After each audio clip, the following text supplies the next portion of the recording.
அந்த புத்தர் சிலையும் அது கொண்டு வந்த அந்த மதம் யாழ்ப்பாணத்தில் நடந்த நோ லிமிட்ல லட்சக்கணக்கில் வைக்க மாட்டோம் என்று சொல்லி அந்த விகாராதி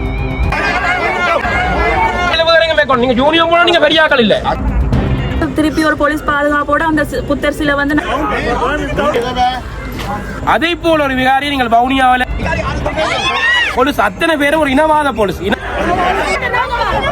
கைது செய்தால் என்ன உன்னை சிறையில் அடைப்பேன் என்ற நோக்கத்தில் தான் நீங்க. உறவுகள் அனைவருக்கும் வணக்கம். நான் உங்கள் ராஜு.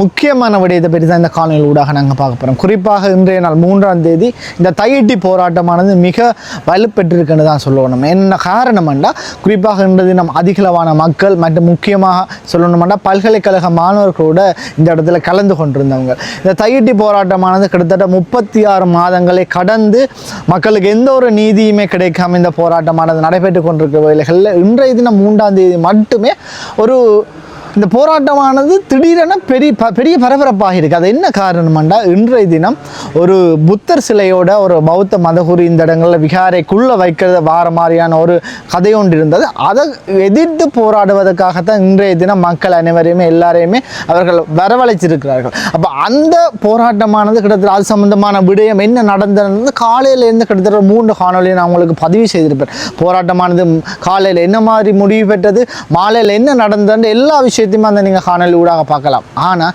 முக்கியமாக இந்த போராட்டம் இடம்பெற்றதுக்கான காரணம் இந்த இறுதி முடிவுகளை பற்றி நான் உங்களோட பகிர்ந்து கொள்ள ஆசைப்படுகிறேன்.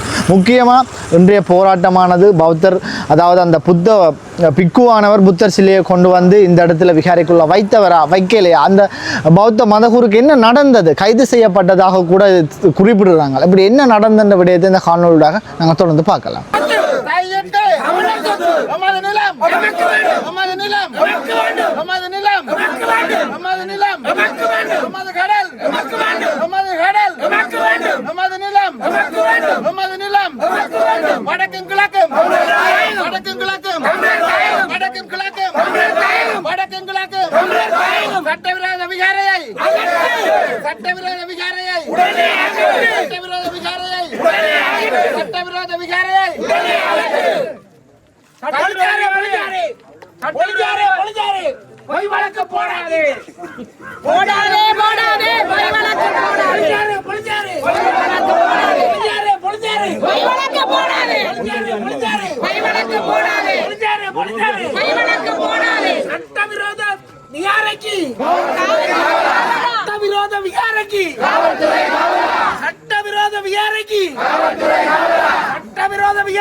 சட்டவிரோத விகாரை ஆதரிக்கும் அனுர அரசு, சட்டவிரோத விகாரை ஆதரிக்கும் அனுர அரசு எப்படி எல்லாரும் சமன் என்று சொல்லுது? சட்டவிரோத ஆதரிக்கும் அனுர அரசு எப்படி எல்லாரும் சமன் என்று சொல்லுது? சட்டவிரோத விகாரை ஆதரிக்கும் அனுர அரசு எப்படி எல்லாரும் சமன் என்று சொல்லுது? சட்டவிரோத விகாரை ஆதரிக்கும் அனுர அரசு சட்டவிரோத விகாரை ஆதரிக்கும் அனுர அரசு. அனைவருக்கும் வணக்கம். இந்த தையிட்டி சட்டவிரோத விகாரைக்கு எதிரான போராட்டம் இன்றைய தினம் மிக வீச்சோடு நடைபெற்றிருந்தது. இன்றைக்கு இந்த காலையிலிருந்து நேற்று ஆரம்பிக்கப்பட்ட போராட்டம் இன்று காலையில் மிக எழுச்சியாக இன்றைக்கு பல்கலைக்கழக மாணவர்கள், பொதுமக்கள், சிவில் சமூக பிரதிநிதிகள், மதகுருக்கள், சமூக ஆர்வலர்கள், அரசியல் பிரதிநிதிகள் என்று சொல்லி எல்லோரும் வந்து பங்கு பெற்றிருந்தார். காணி உரிமையாளர்கள் எல்லோரும் பங்கு பெற்றிருந்தார்கள். இன்றைக்கு என்னன்னு சொல்லி சொன்னால் இந்த போலீஸ் நாட்டிலே சட்டத்தை நிலைநாட்டுகின்ற சொல்ல இந்த போலீஸ் காக்கி சட்டையை போட்டுக்கொண்டு வந்து இங்க இந்த மக்களை அடக்குகின்ற மிக மோசமான செயற்பாடு தான் தொடர்ந்து செய்து கொண்டு வருகிறது. இன்றைக்கு ஒரு சட்டவிரோத விகாரை கட்டப்பட்டது போலீஸுக்கு தெரியும், போலீஸுக்கு இந்த அரசாங்கத்துக்கு கூட தெரியும். ஆனால் இந்த விகாரையை அகற்றுவதற்கும் அந்த மக்களிடம் காணியை ஒப்படைப்பதற்கும் தயாரில்லாத இந்த போலீஸும் இந்த அரசு இயந்திரமும் இந்த ஜனநாயக ரீதியில போராடுகின்ற மக்களை அடக்குகின்ற செயற்பாடுல தான் இறங்கி இருக்கின்றது. இங்க இருக்கின்ற போலீஸ் அத்தனை பேரும் ஒரு இனவாத நோக்கோட தான் நீங்க வந்திருக்கணும். அவர்களுடைய நோக்கம் இந்த மக்களை அச்சுறுத்துவதும் அடிபணிய வைப்பதும் இந்த போராட்டத்தை கலைப்பதும் இந்த போராட்டத்தை நீட்டு வைப்பதும் தான். அவருடைய இன்றைய காலமில் இருந்து பார்த்தால் இன்றைக்கு 500க்கும் மேற்பட்ட போலீசார் இந்த இடத்துல நிற்கணும். இங்க போராடுகின்ற மக்களுடைய எண்ணிக்கை அளவுக்கு இங்க நிற்கணும் இந்த மக்கள் போலீஸின் எண்ணிக்கை. இன்றைக்கு எத்தனையோ போலீஸ் நிலையங்கள் என்று வருகிறது வந்து ஒரு சட்டவிரோத விகாரைக்கு பாதுகாப்பு கொடுக்கிறது மட்டுமில்ல, வீதியில போராடுகின்ற மக்கள், இந்த வீதியில இருந்து போராடக்கூடாதுன்னு சொல்லுகின்ற மக்கள் போலீஸ் இந்த மக்களுடைய பாவனைக்குள்ள வீதியை முற்றுமுழுதாக மறைச்சு தான் இந்த அவலா போலீஸ் நிக்குது. அப்ப இங்க சட்டத்தை நிலைநாட்ட வேண்டிய போலீஸ் மற்றவர்களை சட்டத்தை மதிக்க வேண்டும் என்று சொல்கின்ற போல இந்த சட்டத்தை தாங்கள் மதிக்கிறாங்கன்னு முதலாவது இவர்களை நோக்கி கேட்கிறோம். இவர்கள் ஒரு அரசினுடைய ஏவல் படைகளாகத்தான் இவர்கள் காலங்காலமாக செயல்படுகிறார்கள். எந்த அரசாங்கம் எதை ஏவிவிட்டாலும் அதை செயற்படுத்துவர்களாக தான் இருக்கிறார்கள். இன்றைக்கு போராடுகின்ற மக்களை நோக்கி வெறுட்டுவதும் அவர்களுடைய முகபாவங்களை பார்த்தால் இனத்துவசமான மிக மோசமான, உன்னை கைது செய்தால் என்ன, உன்னை சிறையில் அடைப்பேன் என்ற நோக்கத்தில் தான் இங்கே போராடுகின்ற ஒவ்வொருவர் மீதும் வந்து அந்த தங்களுடைய முகபாவத்தையும் செயற்பாடையும் செய்து கொண்டிருக்கிறார்கள். நாங்கள் இதற்கு பயப்பட்ட ஆக்கள் இல்லை, இதை பயப்பட போவதில்லை. எங்களுடைய உரிமைக்காக எங்களுடைய நிலத்துக்காக நாங்கள் ஜனநாயக ரீதியில் போராடி வர்றோம். இந்த 2 வருஷமா இந்த நிலத்துக்காக நாங்கள் போராடி வருகிறோம் சொன்னா நாங்கள் எந்த ஒரு வன்முறைக்கும் போகவில்லை. நாங்கள் ஜனநாயக ரீதியாக இந்த காணி உரிமையாக முற்றுமுழுதாக இந்த நிலம் ஒப்படைக்கப்பட வேண்டும் என்று சொல்லி காணி உரிமையாக சேர்ந்து நாங்கள் தொடர்ச்சியாக போராடி வருகிற நோக்கம். இந்த நிலம் தையட்டி தமிழருடைய சொத்து. தையட்டி மட்டுமல்ல, வடகிழக்கில் இந்த ஆக்கிரமிப்புகள் நிப்பாட்டப்பட வேண்டும், நிறுத்தப்பட வேண்டும். பௌத்த ஆக்கிரமிப்புகள் இந்த வடகிழக்கில் உடனடியாக நிறுத்தப்பட வேண்டும். இன்றைக்கு இது மட்டும் இல்ல, நான் பேசுகின்ற இந்த கணத்தில் வவுனியா சமணங்குளத்தில் கல்லுமலை பிள்ளையார் ஆலயத்தில் ஒரு விகாரை கட்டுவதற்கான அத்திவாரம் போடப்பட்டிருக்கிறது. அங்கே தொல்லியல் என்ற போர்வையிலே வடகிழக்கிலே தொல்லியல் என்று இயங்குகிற திணைக்களம் ஒரு பௌத்த திணைக்களமாக நான் இங்கே கேள்வி எழுப்புகின்றேன். காரணம், குருந்தூர் மலையிலே ஒரு தொல்லியல் எச்சம் இருக்கின்றது என்று சொல்லி அங்கே அந்த எச்சங்களை தாங்கள் அபிவிருத்தி செய்கின்றோம், எச்சங்களை புனரமைக்கிறோம் சொல்லி ஒரு அடித்தளத்தை போட்டுவிட்டு நீதிமன்றம் அதற்கு மேல் எதுவும் செய்யக்கூடாது என்று சொன்ன இடத்துல, முல்லைத்தீவு நீதிமன்றம் சொன்ன இடத்துல கட்டம் கட்டமாக தொல்லியல் அதிகாரிகளுடைய பிரசனத்தோட அன்றைக்கு நிற்கிறார் அவர் வவுனியா மாவட்டத்தில். அந்த அதிகாரி அன்றைக்கு குருந்தூர் மேல நின்று முழுமையாக அந்த விகாரியை கட்டினவர். நீதிமன்றத்தினுடைய அந்த எதிர்ப்பை மீறி அல்ல, நீதிமன்றம் கட்டக்கூடாதுன்னு சொன்ன இடத்துல வந்து குருந்தூர் மேலையில தொல்லியலை பாதுகாக்கிறோம் சொல்லித்தான் இவர்கள் விகாரை கட்டினார்கள். அதே போல ஒரு விகாரியை நீங்கள் வவுனியாவில் விரைவில் எதிர்பார்க்கலாம். சமணங்குள மக்களுக்கு நாங்கள் இந்த விடயங்களை தெளிவுபடுத்திக்கிறோம். அவர்கள் குழம்பி போயிருக்கிறார்கள், ஒரு சிலரால் குழப்பப்பட்டிருக்கிறார்கள். அங்கே அந்த பிள்ளையார் ஆலயத்திலே அந்த விகாரை கட்டுவதற்கான அடித்தளம் போடப்படுகின்றது. இவர்கள் இந்த அடித்தளத்தை போட்டுவிட்டு இப்ப இந்த விடயம் பேசுபவர்களாக இருக்கிற காரணத்தால் அமைதியாக இருப்பார்கள். சில காலம் போன பிறகு அடுத்த ஸ்டெப்பை செய்வார்கள். இப்படி கட்டம் கட்டமாக செய்து அங்கு ஒரு மிகப்பெரிய ஒரு விகாரை ஒன்றுகளை இருக்கின்றது. எனவே வடகிழக்கில தொல்லியல் திணைக்களத்தினுடைய ஆபத்து இருக்கின்றது, இவ்வாறான விகாரைகளுடைய ஆபத்து இருக்கின்றது. தொல்லியல் திணைக்களம் 487 இடங்களை வடகிழக்கில் தொல்லியல் இடங்களாக பிரகடனப்படுத்தியிருக்கின்றது. அவர்கள் 5 இடங்களை மட்டும்தான் இதுவரைக்கும் ஆய்வு செய்ததாக சொல்லுகின்றார்கள். விரைவில் இந்த மிச்ச இடங்களை தாங்கள் ஆய்வு செய்ய போவதாகவும் என்று சொல்லி திருவண்ணாமலையில் கன்னியா வெந்நீரை பற்றி உங்களுக்கு தெரியும். கன்னியா வெந்நீரில் பிள்ளையார் ஆலயத்துக்கு போகக்கூடாதுன்னு சொல்லி, போக முடியாத அளவுக்கு தொல்லியல் திணைக்களம் தங்களுடைய ஆய்வை செய்ய போவதாக சொல்லி அங்கே தடை விதித்துகிறார்கள். மக்களுடைய பாவனைக்கு அந்த இடத்தை போகக்கூடாதுன்னு சொல்லி. அதே போலதான் வடகிழக்கிலே இந்த 480 இடங்களும் தொல்லியல் இடங்களாக பிரகடனப்படுத்தப்பட்டு அந்த இடங்களை பௌத்த பூமியாக மாற்றுவதும் பௌத்த வேதங்களை செயற்படுத்துவதும் தான் இவர்களுடைய நோக்கமாக இருக்கிறது. தொல்லியல் அடிப்படையில் நிலங்களை கிண்டி அங்கே பௌத்த எச்சங்கள் இருந்ததாக காட்டுவதற்காகத்தான் இந்த நாடகம் போடப்படுகின்றது. எனவே எதிர்வரும் காலங்களிலே நாங்கள் இந்த வடகிழக்கு ரீதியிலே இவர்கள் அடையாளப்படுத்தப்படும் இடங்களை, இந்த இடங்களில் இவர்கள் ஆய்வு செய்வதாக இருந்தால் இவர்கள் ஒரு சரியான முறையில் ஆய்வுகள் செய்ய வேண்டும். தமிழர்களுடைய வழிபாடுகள் இருந்திருக்கின்றது, சிவலிங்க வழிபாடு இருந்திருக்கின்றது, தமிழர்களுடைய வரலாற்று அடையாளங்கள் இருக்கின்றது. அந்த அடையாளங்களை இந்த வரலாற்றுறை பேராசிரியர்கள் வாயில் வந்து இந்த விடயங்களை ஆய்வு செய்து கதைக்க வேண்டும். இதை அனுமதிப்போமாக இருந்தால் வடகிழக்கு முற்றுமுழுதாக பௌத்தமயமாக்கப்படும். அதற்கு ஒரு சான்று பொருளான், அதற்கு ஒரு உதாரணமாகத்தான் இந்த சமணங்குளம் கல்லுமலை பிள்ளையார் ஆலயத்திலே அடித்தளமிடப்பட்டிருக்கின்ற இந்த தொல்லியல் எச்சம் என்று சொல்லப்படுகிற இடத்தை நாங்கள் குறிப்பிடலாம். எனவே இந்த தையிட்டி மண்ணிலிருந்து நாங்கள் சொல்லுகின்ற செய்தி, நாங்கள் போராடுவதன் ஊடாகத்தான், நாங்கள் எழுச்சி பூர்வமாக போராடுவதன் ஊடாகத்தான் நாங்கள் இந்த நிலங்களை மீட்க முடியும். இன்றைக்கு ஒரு கவலை தருகின்றபடியாம் இங்கே நாங்கள் தையிட்டி மண்ணில் போராடி கொண்டிருக்கின்ற போது இன்றைக்கு யாழ்ப்பாணத்தில் நடந்த நோன் வீட்டில் இன்றைக்கு லட்சக்கணக்கான ஆயிரக்கணக்கான மக்களை நாங்கள் அங்கே பார்க்கின்ற போது மிக வேதனையாக இருக்கின்றது. இந்த நிலத்துக்காக நாங்கள் போராடி கொண்டிருக்கின்றோம். ஆனால் இந்த மக்கள் எதையோ நோக்கி ஓடிக்கொண்டிருக்கிறார்கள். நோன் வீட்டை நோக்கி அங்கே நின்று அங்கே அந்த பொருட்களை வாங்குவதற்காக முண்டி அடித்துக் கொண்டிருக்கின்ற போது நாங்கள் இந்த போராட்ட களத்தில் நின்று இந்த பொலிசுக்கு எதிராகவும் இந்த அரசியலுக்கு எதிராகவும் போராடி கொண்டிருக்கிற போது மிகுந்த கவலையை தருகிறது. எனவே இது எங்களுடைய நிலம் அல்ல, ஒட்டுமொத்த தமிழர்களுடைய இனத்தினுடைய நிலம். இந்த நிலம் முடிவிக்கப்பட வேண்டுமாக இருந்தால் நாங்கள் எல்லாரும் ஒன்றிணைந்து போராட வேண்டும். வீட்டுகளில் இருந்து பதிவுகளை போடுவதை விட்டுவிட்டு தொடர்ச்சியாக வருகின்ற காலத்திலே எல்லாரும் இணைந்து இந்த நிலங்களை மீட்டுவதற்காக போராடுவோம் என்ற செய்தியினை பதிவு செய்து கொள்கிறேன். மற்ற இன்னொரு விடயம் உங்கள்கிட்ட கேட்கணும். இன்றைய தினம் எழுச்சியாக நடந்த இந்த போராட்டத்தின முடிவு என்ன? இல்ல, இது தொடர்ச்சியாக மக்கள் மயப்படுத்தப்பட்டிருக்கின்றது. இதில் பல்கலைக்கழக மாணவர்களும் வந்து நிறைவாக பங்கு பெற்றிருக்கின்றார்கள். மாணவர் சக்தி மாபெரும் சக்தி என்ற அடிப்படையிலே இனிவரும் காலங்களில் நான் நினைக்கிறேன் இந்த 2 வருடங்களுடைய போராட்டத்தினுடைய ஒரு முன்னேற்றகரமான செயற்பாடு இன்றைக்கு அவர்களை அரசு இயந்திரமே பதில் கூற முடியாமல் திண்டாடுகின்றார்கள். நேற்றைய தினம் அரசு அதிபர் இந்த இடத்துக்கு வருகை வந்திருக்கின்றார், நயினாதீவினுடைய விகாராதிபதி வருகை வந்திருக்கின்றார். எனவே இங்கு வருகின்ற ஒவ்வொரு செய்திகளும் இந்த போராட்டத்தினுடைய ஒரு முன்னேற்றகரமாக தான் நாங்கள் பார்க்கின்றோம். ஏனென்று சொன்னால் இந்த விகாரை கட்டுகின்ற போது இந்த விகாரையினுடைய விழாவின் போது இங்கே எல்லாம் கொடியெல்லாம் அலங்கரிக்கப்பட்டு பீக்கர் எல்லாம் போடப்பட்டு பெரிய ஒரு எழுச்சிபூர்வமான நிகழ்வாக இவர் காட்ட வந்தார்கள். ஆனால் இங்கே நாங்கள் தொடர்ச்சியாக போராடுகின்ற போதுதான் இவர்களுடைய விடயங்களை ஓரளவேனும் கட்டுப்படுத்த முடிந்தது. ஆனால் எங்களுக்கு இருக்கிற ஒரு பிரதான இலக்கு என்னன்னு சொன்னால் இந்த நிலங்கள் முற்றுமுழுதாக விடுவிக்கப்பட வேண்டும். விடுவிக்கப்படுவதற்கு ஒரே ஒரு உத்தி நாங்கள் தொடர்ச்சியாக போராடுவது இல்ல. மற்றது என்னோட முன்றைய தினம் நம்மளுடைய போராட்டத்தின் முதல் மைய கருத்து இந்த புத்தர் சிலை இங்க வைக்கிறது தானே. இப்ப அது வைக்கப்பட்டதா இல்ல கொண்டு போய் நாங்கள் அறிந்தவரை அந்த சிலை வைக்கப்பட்டதாக நாங்கள் அறியவில்லை. ஆனால் அவர்கள் வைக்கிறதுக்கான முயற்சி எடுத்திருந்தார்கள். இன்றைக்கு மக்கள் திரண்டு போராடியதன் காரணமாக சில வேளை அதை அவர்கள் பின்னடிச்சுக்கலாம். ஆனால் இவர்களுடைய செயற்பாடுகள் முற்றுமுழுதாக ரகசியமான முறையில் இருக்கிறதால நாங்கள் இதையும் நம்ப முடியாது. ஆனால் தொடர்ச்சியாக நாங்கள் போராடுவதன் மூலம் தான் இந்த விடயங்களை தடுத்து நிறுத்த முடியும். தொடர்ந்து வருகின்ற செய்திகள் ஊடாக நாங்கள் தொடர்ச்சியாக போராட வேண்டும் என்ற விடயத்தை தான் இதில் பதிவு செய்வோம்.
இந்த மண்ணை ஒட்டுமொத்தமாக நாங்கள் மீட்டெடுக்கும் வரை எங்கள் போராட்டம் ஓயாம தொடர வேண்டும். அதுக்கு அனைத்து மக்களுமே எங்களுக்கு பங்களிப்பாக இருக்க வேண்டும். இன்று எனக்கு நடந்த இது என்னுடைய ஒரு தனிப்பட்ட பிரச்சனையாக கருதாம இது கட்டாயம் ஒரு இனத்தின் பிரச்சனையாகத்தான் பார்க்கப்பட வேண்டிய ஒரு பிரச்சனை. ஆகவே சகல மக்களும் எங்களுக்கு கை கொடுக்க வேண்டும். இன்றைக்கு தந்த பேராதரவுக்கு ஒரு பெரிய நன்றியை கூறிக்கொள்கிறேன். இந்த போராட்டம் அடுத்தது 31 மாத காலமாக எந்த ஒரு தளர்ச்சியும் இல்லாம தொடர்ந்து நாங்கள் கொண்டு போறதுதான் இதுக்கு ஒரு தீர்வு எட்டுறதுக்கான ஒரு வழியா இருந்தது. ஓரிரு மாதங்கள்ல நாங்கள் களைத்து போயிருந்தால் இந்த கதை வந்து அப்படியே நீத்து போயிருக்கும். அந்த போராட்டத்தை 30 மாதமாக தொடர்ச்சியாக கொண்டு செல்வதற்கு முக்கியமாக தமிழ் தேசிய மக்கள் முன்னேற்றங்களோட பக்கபலமாக நின்றிருந்தார்கள். அதோடு இப்போது எல்லா அரசியல் ஓரிரு கட்சிகளை தவிர, சுயேட்சை கட்சிகளை தவிர பல அரசியல் கட்சிகள் எங்களுடன் ஆதரவு தந்திருக்கிறார்கள். அதை கூட பொறுக்காம 7 வருஷ காலமும் இந்த அரசியல் தலைமைகள் விட்ட பிள்ளைதான் இன்றைக்கு இந்த விகாரை என்று சொல்லி எழுதி கொண்டிருக்கிறார்கள். அப்ப நான் கேட்ட கேள்வி, சார் 7 வருஷ காலம் எங்க தலைமைகள் பிள்ளை விட்டுட்டினோம், அதுக்கு நாங்க பாதிக்கப்பட்ட மக்கள் நாங்கள் என்ன செய்யறது? மக்கள் நாங்கள் என்ன செய்யலாம்? அப்ப இப்ப என்ன செய்யலாம்? 7 வருஷம் அதை பிள்ளை விட்டுட்டினோம் சொல்லி நாங்க எங்க காணியை விட்டுட்டு போற அளவுக்கு நாங்கள் புத்தனம் இல்ல, தியாகியும் இல்ல, துறவியும் இல்ல. எங்கட காணி எங்களுக்கு வேணும், எங்களோட சேர்ந்து ரெண்டு போராடுங்க, சேர்ந்து ரெண்டு போராட இயலாதாக தயவு செய்து எதிர்கருத்துக்களை தட்டி திட்டமிட்டு இறக்கப்பட்டாக்களை பற்றி நான் கதைக்க வரையில. அவையோட தொழில சிறப்பா செய்யறதுல நிப்பினும் மற்றும்படி அந்த மன அளவில் ஆதரவு உள்ள ஆட்கள் தயவு செய்து எங்கட காணொலிகளை சமூக வலைத்தளங்களை பகிருங்கோ. எத்தனையோ பேர் தொழில்நுட்ப வல்லுநர்களா இருக்கீங்க, கணினி தொழில்நுட்பவியலாளர்களா இருக்கிறீங்க, தயவு செய்து ஒரு ட்ரெண்டிங் ஆக்கி விடுங்க. ட்ரெண்டிங் ஆக்கி எல்லா இடமும் தையிட்டி என்று ஒலிக்கத்தான் எங்களோட போராட்டம் மேலும் வலுப்பெற்று எல்லா மூல முடுக்கில் இருந்து எங்களுக்கு மக்கள் ஆதரவு தருவார்கள். அந்த ஆதரவு எங்களுக்கு கட்டாயம் தேவை. வந்த ஆட்களுக்கு ஒரு பெரிய நன்றி, ஊடகங்களுக்கும் நன்றி கூறிக்கொண்டு விளக்கம். பல்கலைக்கழக மாணவர்களுக்கு ஒரு பெரிய நன்றி. அவர்கள் கேள்வி ஒன்று கேட்கலாமா? இன்றைய தினம் இடம்பெற இந்த போராட்டமானது முக்கிய மைய கருத்து இந்த புத்தர் சிலை வைக்கிற சம்பந்தமான ஒரு மைய கருத்து. இப்போ இறுதியாக இந்த போராட்டம் நிறைவு பெற கட்டத்தில் இந்த புத்தர் சிலை வைக்கப்பட்டிருக்கா, வைக்கப்படையிலையா, இதுன்ற முடிவு என்ன? எங்களுக்கு வரப்பட்ட செய்திகளின்படி அந்த புத்தர் சிலையும் அது கொண்டு வந்து அந்த மதகுருவும் வந்து போலீஸ் காவலில் பிடித்து வைக்கப்பட்ட அந்த புத்தர் சிலை திருப்பி அனுப்பப்பட்டதாக தான் எங்களுக்கு வந்திருக்கிற தகவல். இங்கே பிரதிஷ்டை செய்யப்படையில்லைன்னு சொல்லி தான் எங்களுக்கு வந்த தகவல்.